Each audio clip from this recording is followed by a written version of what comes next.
A lot of people talk about leaving America, maybe even millions, right?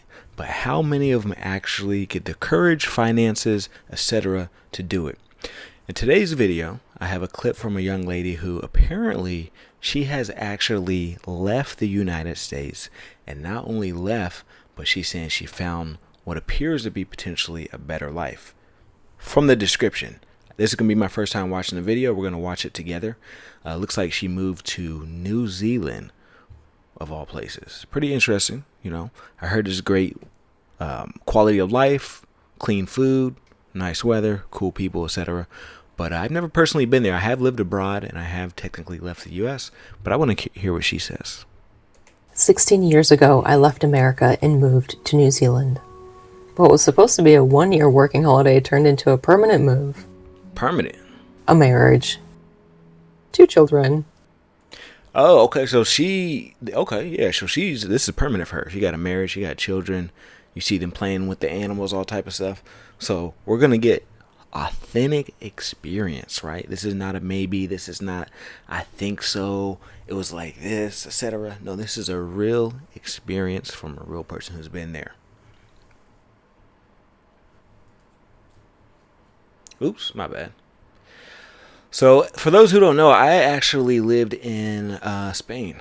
So I lived in Spain for like 6 months. So I feel like I can kind of resonate with what she got going on. A marriage. 2 children. 2 cats. And an unexpected life. So after living here for more than a decade and a half, what's New Zealand actually like from the perspective of an American? This video isn't the tourism version. You can even hear it in her accent a little bit. It's not the Instagram version. It's just the real-life perspective from a regular person. It's very I'll touch clean. on the good, the bad, and a bit on the in-between stuff in the condensed time that we have.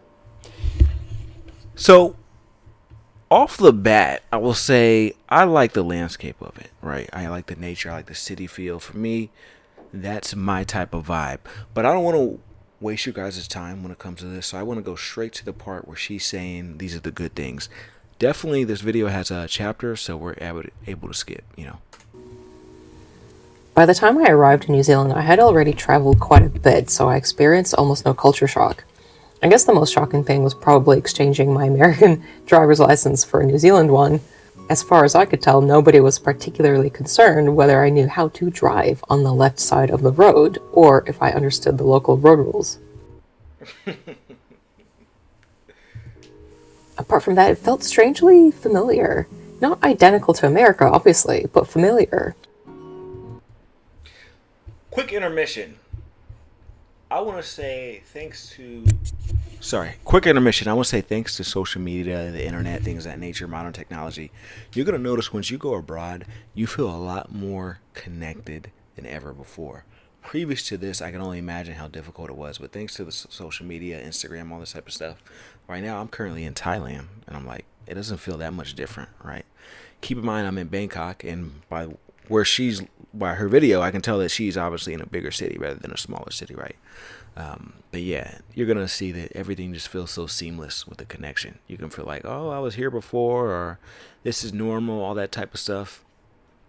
I've described New Zealand before as feeling like a smaller, slower-paced version of where I grew up, which for reference was in the southwest suburb of Chicago. And to the Kiwis listening, I mean that as a compliment. Not long after I landed in Auckland, I moved to Wellington. And that was it. I kind of fell in love. Wow, it kind of looks like San Francisco. Yeah, but we need to skip past this because I'm trying to get to the part where she actually talks about the good stuff. Doors. Awesome coffee served in kind of quirky looking places. Something about the audio of this video sounds odd. And of course, Wellington is also the middle of Middle Earth.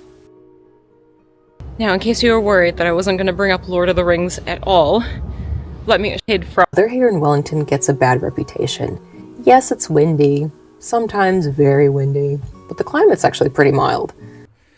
So this is actually, and she got 5K, so that's good. I'm assuming she recently started her YouTube channel, and the reason why I say that is because typically one of the things you learn as a creator, if you're ever trying to get advice or if you're typically trying to grow, they'll tell you, hey, stay on subject.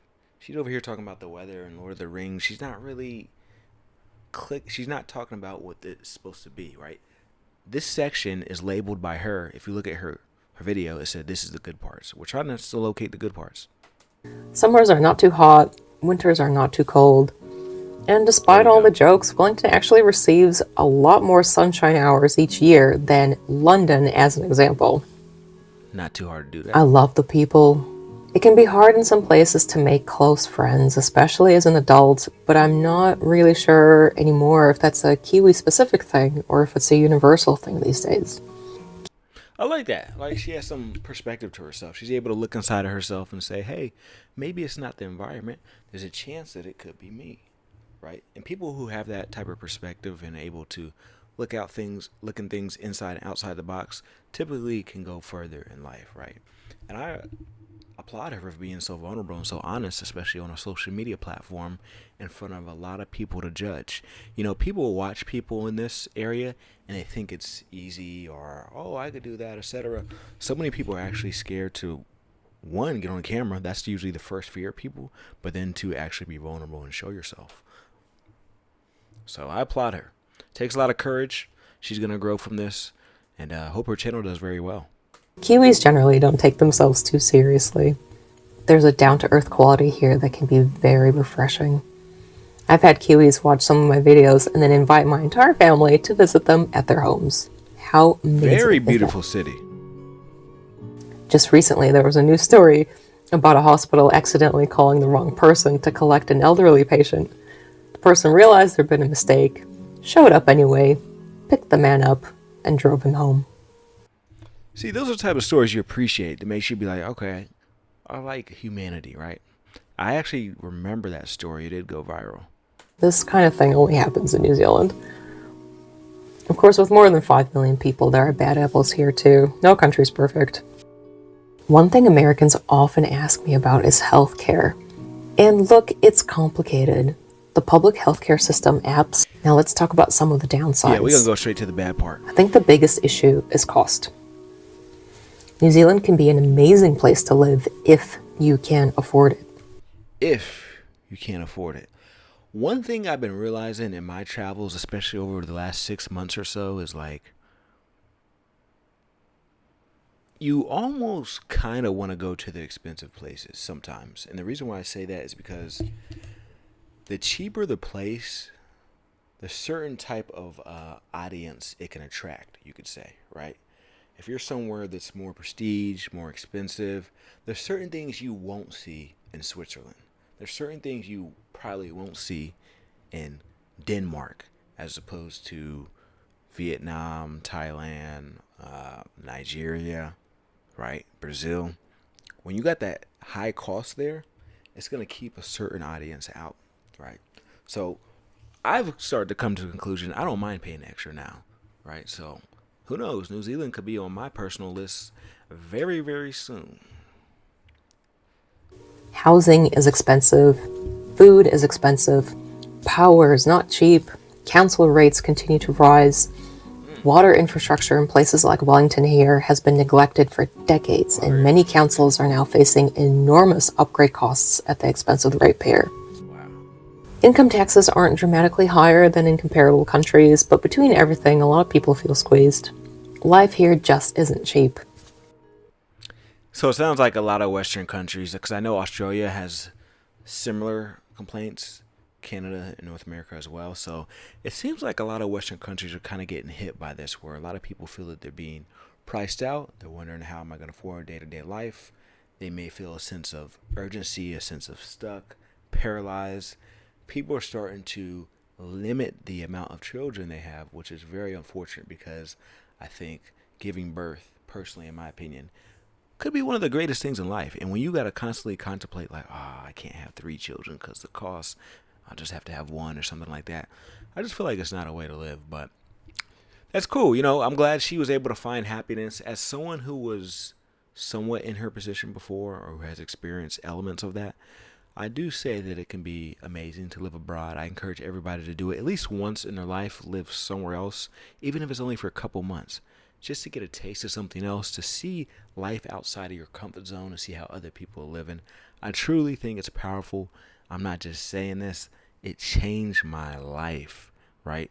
I had an opportunity to do it in high school because I got invited to like this honor society thing for kids who got good grades, but I never did it, right? And then one of my parents was like, "Oh, you should have did it, whatever." But fast forward in the future for college, I ended up doing it, so that ended up working out like that. And I definitely recommend that. Good path to go down. Choose your country, maybe like a European vibe, maybe like an African vibe, Latin American vibe, Asian vibe, whatever. But definitely live somewhere else, I'd personally say. But shout out to her. I hope her channel does well. What's the name of her channel? Anna. Okay, Anna. Hope she does well. Shout out to you, Anna, if you're watching this. Everybody, what is your opinion? Are you currently trying to leave America?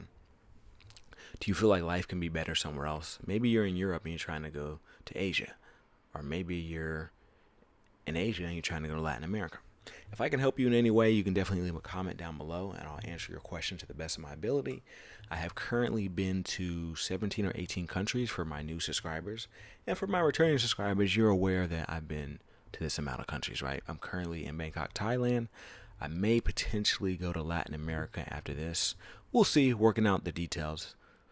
But yeah, that's it for this video.